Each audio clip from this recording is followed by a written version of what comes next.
I'm Connor and welcome back to another episode of the Top 10 of the 2010s. And this week, we're going to be continuing my top 10 list of the best performances of the decade, with this video covering my picks from 6 to 2.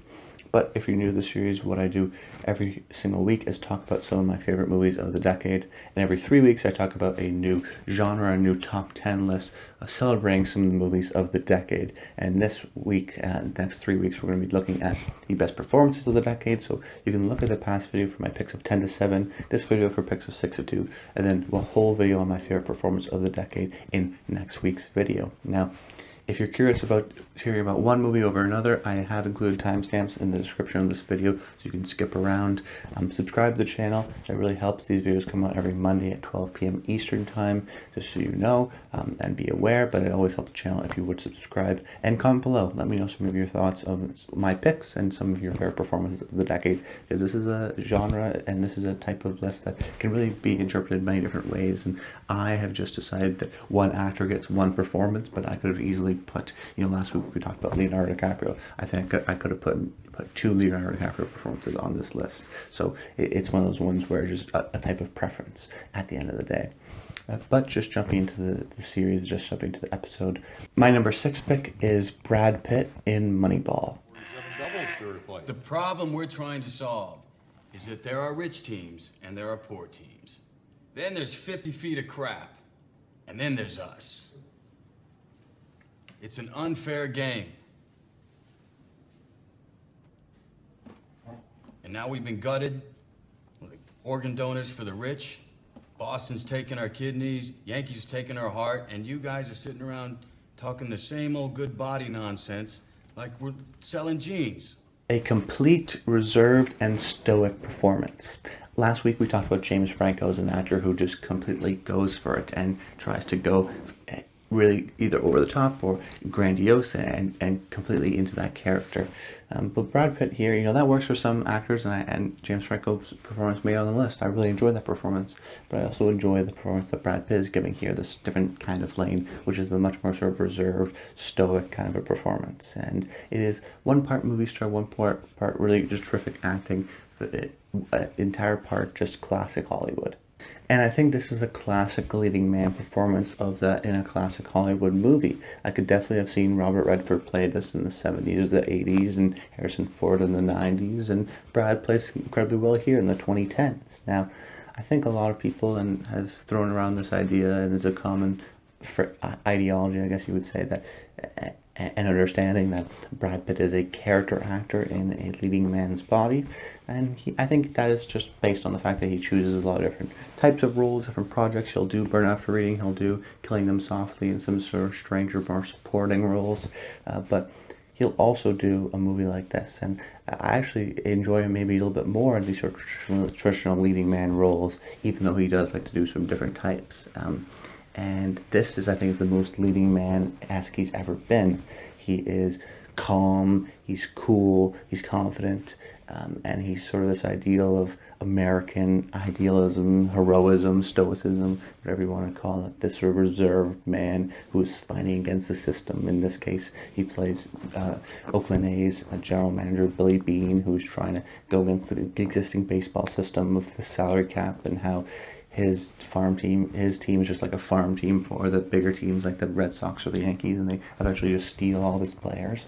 So he's kind of like this modern day outlaw figure who's going against things and going against the grain, and people will tell him that he's crazy or not, but he'll sort of be about himself, believe what he believes, and stick by his guns. And it's like I said, sort of a modern day, almost cowboy outlaw-esque figure.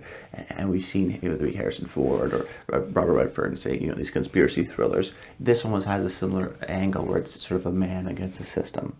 So while it's also a great performance, it is still a leading man sort of movie star performance, and not in the way the charisma element that someone like Will Smith or Matt Damon in The Martian, which we talked about in last week's video. It's more of a presence and it's an energy, and he's able to do that through his acting, through both a physical and sort of an auditory kind of the elements of acting. So in terms of the physical elements, a lot of times it's him just sort of crossing his arms and staring at a baseball field, or slinking in his chair, or even when he's having these sort of flashback moments of him previously as a baseball player, we get to see more about him and sort of the self-doubt and conflict that he has within himself, and he's great at that. Or even just doing depth and walking around, and some of the physical elements that his sort of presence allows of him just being able, because he is the boss, he's able to sort of walk around confidently and look upon people. But then also, the script is from Steve Zalian and Aaron Sorkin, so there's going to be some monologues that occur, and he does it in a unique way that's different than maybe, say, other Sorkin scripts and how other actors approach that Sorkin dialogue, where if we see something like Steve Jobs or Jesse Eisenberg in The Social Network, they're very fast-paced, non-stop. But what Brad does here is actually demonstrate a wit and intelligence that comes with the dialogue, but sort of space it out, that his words aren't jumbled together and they're lapping over one another, that he does sort of bring his own style to it, and he's one of the few actors who has approached Sorkin dialogue like this, making his sort of own and still keeping the words spaced out just to add that sort of calm, cool, collected attitude to the role. And in these speeches, we sort of understand his leadership and his charisma and why he's in the position he is in, and that his frustration is not sort of a cynical attitude, but a frustration, a desire to make things better. And I think there's a fine line there from being sort of just a cynical kind of loser versus one that someone actually wants to make change and is just frustrated at how the current things are. And then that way, I think it actually makes him more likable, that he doesn't sort of write out hope, that he is sort of fighting for some sort of sense of getting past the system and changing the game of baseball. And also, I think there's other elements, particularly with his daughter, that are emotionally impactful, and he actually has these different types of relationships. That with his players, he's very professional. With Jonah Hill's character, he's sort of more jovial, and then even with his daughter, he sort of turns it off and is able to connect to her on that sense, so that when the final shot occurs and it's just Brad Pitt driving in his car, it has an intense emotional impact because of the sort of different relationships he has with people throughout the movie. But in terms of the almost burden he's able to, how the movie at least portrays this burden he's been able to sort of put on his shoulders in this behemoth of trying to change this pre-existing game of baseball that's been going on for 100 years. So there's a sort of a stoicism, there's a calmness, a coolness, a confidence with his performance that oozes sort of a leading man charisma, but in a sort of calm, reserved way, while Brad also adds a lot of sort of the emotional elements, whether it be stuff with his daughter or just that sort of self-doubt and fight against the system. He does it really well here, and Brad had a great decade, but ultimately Moneyball is the performance I went with. Then my number 5 pick is Philip Seymour Hoffman in The Master. No, this isn't a discussion, it's a grilling. There's nothing I can do for you if your mind has been made up. You seem to know the answers to your questions. Why do you ask? I'm sorry you're unwilling to defend your beliefs in any kind of rational way. Oh, if you already know the answers to your questions, then why ask? Pig fuck! One of the best actors of his generation in one of his very few leading roles, which is unfortunately he died so soon. I think that auteurs and directors were trying to understand his power as a leading man, especially later on in his life. But thankfully we did get this performance from longtime collaborator Paul Thomas Anderson. And while the Oscars maybe considered him a supporting actor and Joaquin as the lead, ultimately I do think this is actually a co-lead performance between Joaquin and Philip Seymour Hoffman. And even still, I mean, Amy Adams is up there as well. It's almost really a three-hander. And I love all these three actors, and they may be coming up later on this list. But I went with Philip Seymour Hoffman's performance here in The Master, and my personal favorite within a movie of terrific performances. And Philip is a guy that is able to transform from role to role. That this performance is not the guy who's in Punch Drunk Love, who's not the guy who's in Boogie Nights. That what he's able to do with his voice, particularly in this role, is even just his attire, the sort of boat clothes, the way he sort of trounces around, he immediately sort of establishes the kind of presence that this character would bring, this master figure. So if you don't know, he plays this head of a religious / cult movement called The Cause, based heavily on Scientology, and his character based heavily upon L. Ron Hubbard, the sort of head of Scientology. So when we see the movie, there's sort of a great balance he brings. Phil brings the actual characters to the actual sort of person himself, of what I would sort of describe as the two sides of the psychology, the Freudian aspects of the sophisticated, and there's the id, the sort of animalistic sides and then the proper sides. And the whole movie is sort of balancing this idea of control and chaos, particularly within Philip Seymour Hoffman's character, that he is someone who is proper, he is someone who is leading this charge, and we get to see a lot of that. We get to see his intelligence, we get to see his pull, his draw, and one sort of terrific scene where Lancaster Dodd, the master, is interviewing Freddie Quell and asking him these sort of questions, and becomes almost this hypnotic kind of a rhythm, but has less to do in some of these scenes with the actual editing and the cutting of the movie, which adds to some of that hypnotic kind of feel. The performances of really how he does it, how the intensity of how Phil says it, and how he sort of projects his voice and repeats questions and stares at you without blinking, but still with sort of a calmness. Of course, contrasted with Freddie, who is really sort of going through it and having some of these problems in terms of he's getting very emotional. So we understand that sort of side of him. We understand the proper side, the charismatic, the leadership side through a lot of these scenes where he's really a master and he's very smart, and we sort of understand that why the sort of appeal of this cause, a large part has to do with him and his speeches and his jovial attitude, but also his intensity, particularly in these sort of one-on-one scenes. But also what Freddie Quell, Joaquin Phoenix's character, brings out of him is this more of an animalistic, almost boyish side that maybe he doesn't want to confront, but still enjoys having around. And one part you say he's keeping him around because he wants to test himself, because this man brings out certain sort of evils, we'll say, within him that are not pure. But then I think in other instances you can interpret it as, no, this is sort of a man who's, they're, at least how he believes it's sort of interdimensionally connected, that they've been together for pastimes, and there's sort of a spiritual connection between the two men.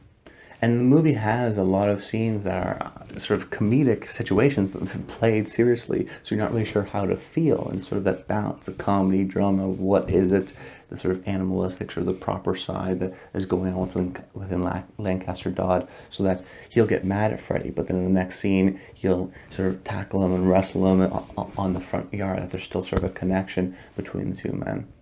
And one scene, very near the end of the movie, there is a scene between the two men. They're leading each other, and all of a sudden Phil sings a slow boat to China in the middle of sort of them talking, and then we see sort of Freddie, and he's starting to sort of laugh, but he's sort of maybe a little bit scared. It's a weird sort of scene in terms of tone. It's kind of funny, it's awkward, it's sad, it's caring and kind of beautiful, and I think a lot of that has to do with Phil's performance, that the way he sings, the sort of the tone he's able to establish in terms of there's an intensity that he brings it to in terms of how he sort of emphasizes certain words, but also sort of a gentleness on other words that sort of goes back and forth.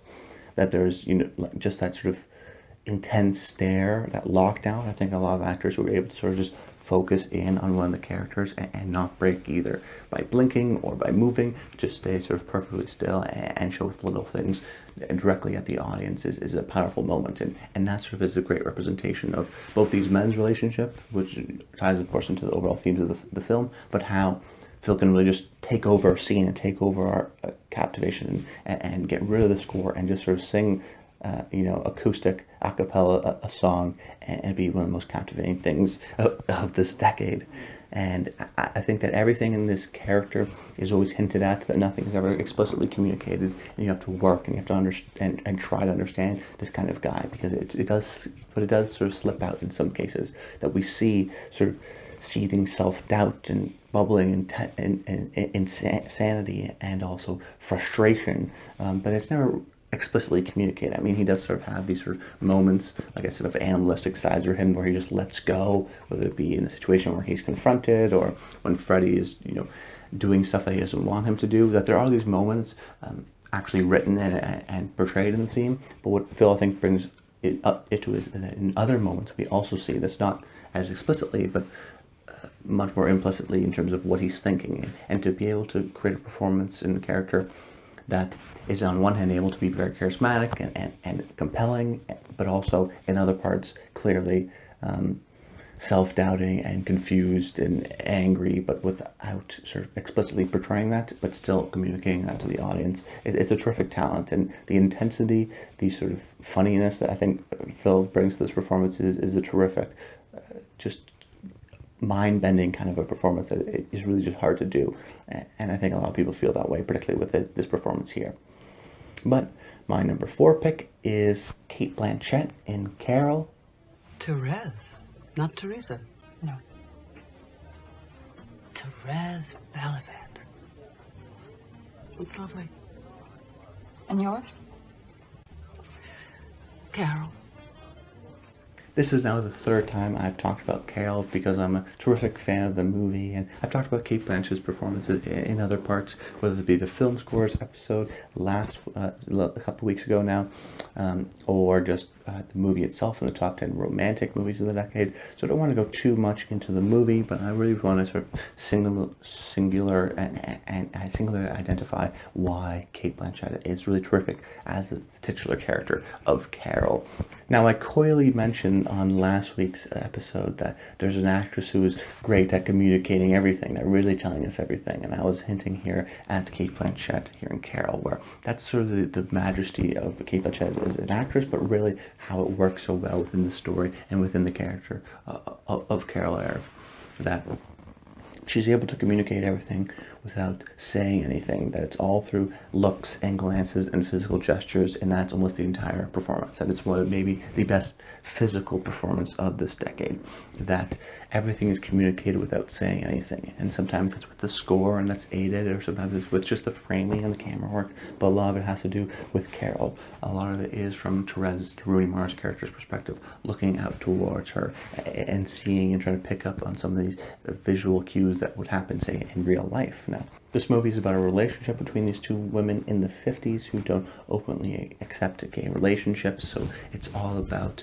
trying to communicate and trying to say stuff without being able to actually say it. And a lot of that rests upon Cate Blanchett in particular, because, like I said, so much of the performance is from, of the movie, and sort of the gaze, we'll call it, is from Therese's perspective. But unlike what this movie could have been, which is Carol as this sort of idealized version of femininity or love or intense sort of passion, I think that the movie actually goes a step further, and Cate Blanchett is allowed to bring more to the character, that she's not just this visual object of a woman's gaze, but she's rather a full-fledged character, that she has her relationship with Therese, which is intimate when they can be and sort of coy when they can't, but then she has sort of this combative relationship, but sort of pleading almost relationship with her existing husband, of course her intense love for her child, just the fights that she has to have, and then she has that relationship, sort of a great positive funny kind of relationship with her sister.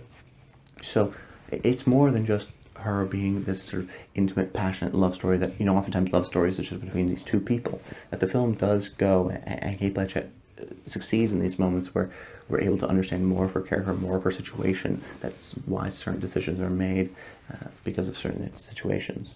But when she is with Therese, it's free and exciting, and like I said, so much of the movie is communicated through physical gestures and physical moments. So much of the storytelling, so much of the communication, so much of the passion and love needs to be built up by Carol, needs to be communicated by Carol. And Cate Blanchett is able to do that while telling us more. Not just that she's interested, not just that sort of singular thing, but that maybe she's interested but she can't. And then we maybe learn later that she has, of course, a child and struggling with that, and then maybe struggling with just determining if she's the right person for each other. So there's intense love, there's intense passion that's communicated, but also there is a reservedness, that we see some of the struggles that she's going with, and that maybe Therese can be a part of savior, but not the complete answer.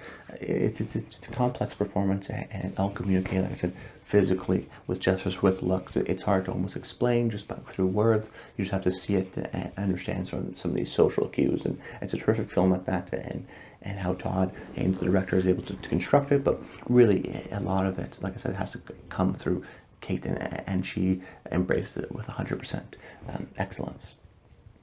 Then my number 3 pick on this list is Oscar Isaac from Inside Llewyn Davis. Have you ever heard the expression, it takes two to tango? Fuck you. Well, I could say we should talk about this when you're less angry, but that'd be... When would that be? Fuck you. One of my favorite movies of the decade, and I'm going to be talking about it later on in the series of the top 10 of the 2010s. But the movie is about Oscar Isaac, who plays Llewyn Davis, a struggling living from couch to couch musician, down on his luck. But I think at every turn, the movie does something that you don't expect. That maybe you think, oh, I've seen this movie, but not in the way the Coen brothers have made it. Sort of bouncing around from studio movie to studio movie, Oscar Isaac had sort of maybe an odd beginning to his career before really this movie, which broke him out, I think, as a really serious, terrific, great actor, and rightfully so, because even when, he's gone on to do Star Wars and he's coming to do Dune, I still sort of see him as Llewyn Davis because this was my first introduction to him. And the physical elements of the performance are totally embraced and really terrific by Oscar Isaac. That because he's a struggling musician and he's an older musician, he's not just starting at the beginning, he's at 21, probably sort of early 30s, maybe late 20s.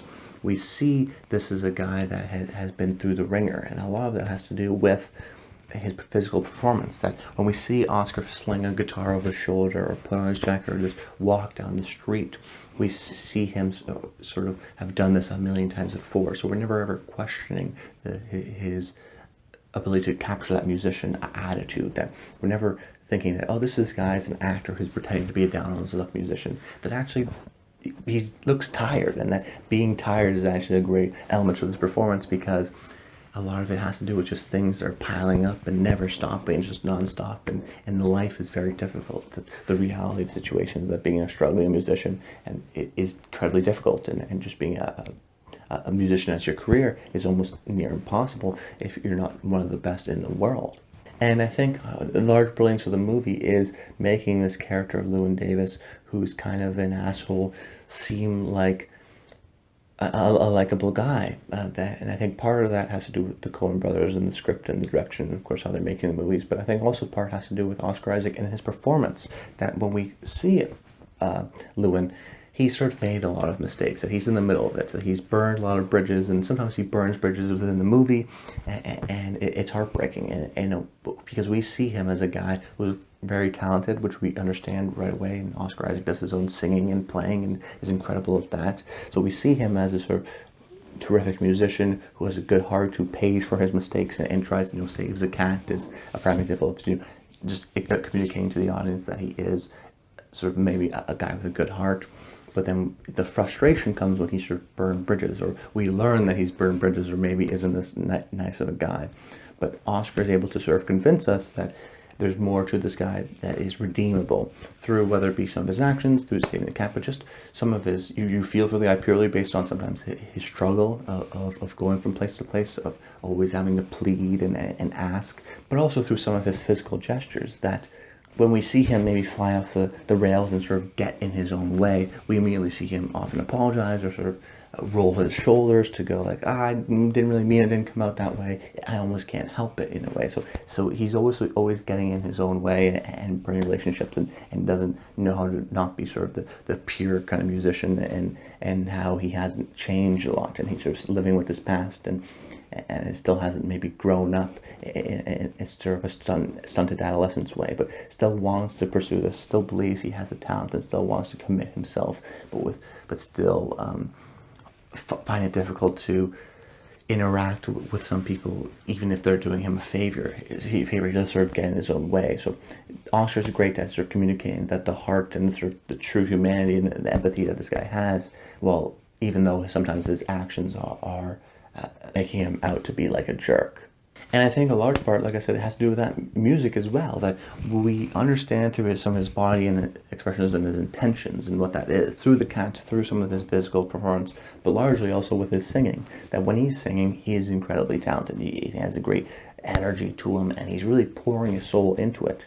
But the genius of the film and genius of the performance is how Oscar can go from totally throwing his soul into this folk song, and then immediately there's a jump cut of him in the cold waiting for a bus, that a lot of it is travel, that a lot of it is going from place to place, couch to couch, just to get that sort of 5-minute moment of him singing Through his impassioned speaking, his disaffected attitude, his general melancholy attitude, I guess, Oscar is able to give a real complex character life and do the sort of magic trick of this guy being a jerk and a bit of an asshole, but we still understand his intentions and still want him to succeed and still relate to him because of how difficult the struggle is, and whether it be the physicality or his dialect and how he sort of goes about things.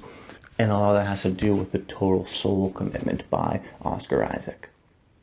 Then my number 2 pick is Joaquin Phoenix in Her. I'm so sorry. I don't know what's wrong with me. I think you're amazing. I was starting to think I was crazy. You were saying everything was fine, but all I was getting from you was distance and anger. I know. I do that. I did the same thing with Catherine, too. I'd be upset about something and not be able to say it, and she says that there was something wrong, and I'd deny it. I don't want to do that anymore. I feel like I've been talking about Her a lot recently, similar with Carol, but it's a film I really like, and I think Joaquin Phoenix's performance is one of the most slept on of the decade, from arguably the best actor of the decade. Similar to, say, Leonardo DiCaprio, I could have chosen any one of Joaquin's movies, really. I love him in The Joker. I also love him in The Master, but ultimately I think his most difficult, but also his most rewarding performance is in Her. Now, that's because a lot of it is just him, similar to something like Matt Damon in The Martian or Tom Hanks in Castaway, that because, if you don't know, Her is about a man who falls in love with a computer, his operating system. We don't see Samantha, which is Scarlett Johansson's character, who's just a voice, and on one hand, of course, I highly respect Scarlett Johansson, who's able to create almost really a full-fledged character with a presence and a charm and a personality just by a voice without any facial expressions, and that's an incredible performance by her. But also, Joaquin is the one who is there. He's the one who is always on screen and has to take a lot of that burden and sort of takes to that like a duck to water, I think. He has to react and respond at the same time. There is no reverse shot where we don't see him. We're always seeing him, and oftentimes, whether it be, say, the opening shots or some of these more intimate moments, it's the full frame with just Joaquin's face, and we just see him, and the small, slight facial things that react, and how he's sort of interpreting scenes that. Oftentimes, when he is saying stuff, we see his shy sort of personality, his self-doubt, his unsureness to maybe say what is on his mind in terms of how he arches back and how he sort of lets his arms dangle. But then when he's not actually talking, when he's just listening, oftentimes we are like him with bated breath waiting to hear, and we see his sort of mind racing as he's sort of processing the information, or sometimes he does this thing, that thing all of us do, which is we know what we're about to say before we say it, so we're not almost listening to the other person, so we see him, just by his facial expressions, we understand that he's about to say something, and he already has sort of a response, and he's waiting just for her to finish talking. So some of those elements, and then of just him just walking around and embodying this character, going from a change of sad and melancholy and moping around to sort of being full of life and more like some of his past flashback montages of his previous good times of his marriage and feeling like a sense of life. Then he'll have scenes with Amy Adams, who totally feels genuine. They feel like great friends, and that chemistry that he brings. We haven't talked about too much this performance about chemistry, but that has to do with most of the times with the two actors, and of course Amy Adams is terrific in Her as well, and gives him a lot. But he does that sort of comfortable sort of maybe this sort of balance of not wanting to say something but then saying it, but then also still feeling emotionally vulnerable throughout the film, whether it be in the romantic situations or just being emotionally honest with his friend Amy. And he's great at that. He's great able to make it feel and have that chemistry with Amy and make them feel like actual great friends, and then make it feel oftentimes like he's falling in love with this person, even though it's just a computer operating system. And that task of always being on screen, of always essentially being on, of always, even when you're listening, so much of acting, we've talked about it, is listening and reacting, and so much of this performance is. For an actor like Joaquin, who has this reputation of being unpredictable, this is one that is completely different, that is more calm, is more reserved, but is still intimate within the tone of the movie. that will still understand everything that's going on within his head without him even saying it. And that's a powerful tool as an actor to have, and someone who's able to be on screen the entire time and make us feel like we understand everything and we relate to him, and add to that sort of intimacy and relatability of his character. Completely different than even something like Joker, I think, or The Master. He is someone that can tap into something and transform as a character, and he's, in my opinion, one of the best actors of the decade, and one of his best performances. But that's about it, guys. I hope you enjoyed the video. Make sure you comment below. Let me know some of your favorite performances of the decade. Really, I'd love to hear your thoughts. Stay tuned to next week, where I give my #1 favorite performance of the decade. That's about it. Until next time, stay tuned.